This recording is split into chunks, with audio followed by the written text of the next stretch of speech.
एक परिवार के जवान बेटे की मौत हो गई, जिससे पूरा परिवार दुखी है।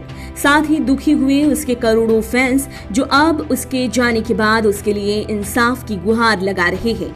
जी हाँ, आपने सही समझा, हम बात कर रहे हैं सुशांत सिंह राजपूत की, जिनके जाने के बाद लोग काफी ज्यादा दुख से भर गए। लेकिन एक बात जो अब किसी से छुपी नहीं है, वो है सुशांत की मौत पर होने वाली राजनीति, जिसमें हर कोई अपना हाथ धोकर अपना फायदा निकालना चाहता है। देखने वाली बात यह है कि बिहार हो या महाराष्ट्र हो, लगातार सुशांत मौत मामले पर राजनीति जारी है। बिहार विधानसभा चुनाव को ही देख लीजिए, सुशांत मौत मामला ऐसा राजनीतिक मुद्दा बन गया है जिसे पक्ष और विपक्ष दोनों ही अपना मुद्दा बताने में लगे हैं। खुद सीएम नीतीश कुमार इस केस के संबंध में काफी आक्रामक रुख में नजर आ रहे हैं। भले ही एलजेपी जेडीयू से नाराज चल रही हो, पर सुशांत के मामले में दोनों एक स्टैंड रखते हैं। महाराष्ट्र में भी इस मुद्दे पर राजनीति कम नहीं हो रही। एक सवाल के जरिए इसे समझा जा सकता है कि क्या बिहार और महाराष्ट्र दोनों राज्यों की सरकारें ऐसा चाहती हैं कि अगर इस मामले में कोई छिपा हुआ कोण है तो वो सामने आ जाए। जिस तरह से दोनों राज्यों की पुलिस के हाथ से इस केस को लेकर सीबीआई को दे दिया गया, उसके बाद से ही इस सवाल का जवाब मिलना भी मुश्किल सा लगने लगा है। शायद अब दोनों राज्यों के लिए ये नाक का विषय बन गया है कि इस मौत मामले की जांच के आखिर में निकलकर क्या आता है। लेकिन उससे पहले इस मुद्दे पर जमकर बयानबाजी हो रही है।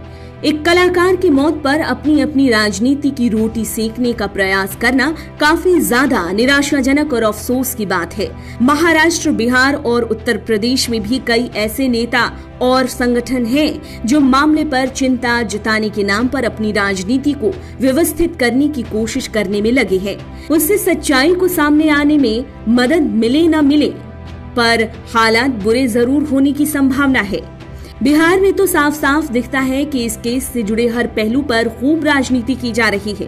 केस को जब सीबीआई के हाथों सौंपा गया था, तभी सीबीआई जांच का क्रेडिट लेने वालों में आरजेडी भी शामिल रही और उसकी तरफ से कहा गया कि सबसे पहले किसी नेता ने सुशांत की मौत पर जन संभावना की मांग के हिसाब से सीबीआई जांच की मांग की तो वो नेता प्रतिपक्ष तेजस्वी यादव ही थे।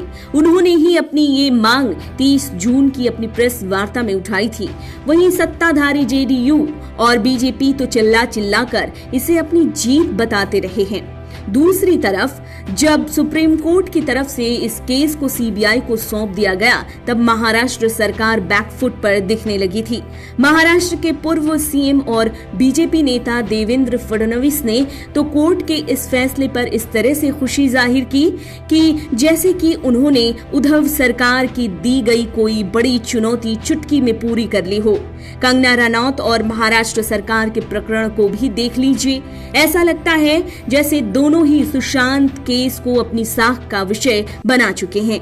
मामले में अभी तक कंगना रनौत शिवसेना नेता संजय राउत को ताबड़तोड़ जवाब दे रही थी, लेकिन बीएमसी की कार्रवाई किए जाने के बाद उन्होंने सीधे सीएम उद्धव ठाकरे को ललकारा है। ऐसे में अब महाराष्ट्र सरकार जिस तरह से कंगना को अपने तरीके से जवाब देने में लगी है, उससे उसके भी रुख का साफ पता चलता है। कंगना की लड़ाई भले ही सुशांत को न्याय दिलाने से शुरू हुई हो, लेकिन अब ऐसा लगता है कि पहले उन्हें खुद के लिए ही लड़ना होगा, वो भी महाराष्ट्र सरकार के खिलाफ। ऐसे ही और वीडियो के लिए हमारा चैनल सब्सक्राइब करें, बेल आइकॉन दबाना बिल्कुल न भूलें। वीडियो पसंद आए तो लाइक करें, कमेंट करें और शेयर करें।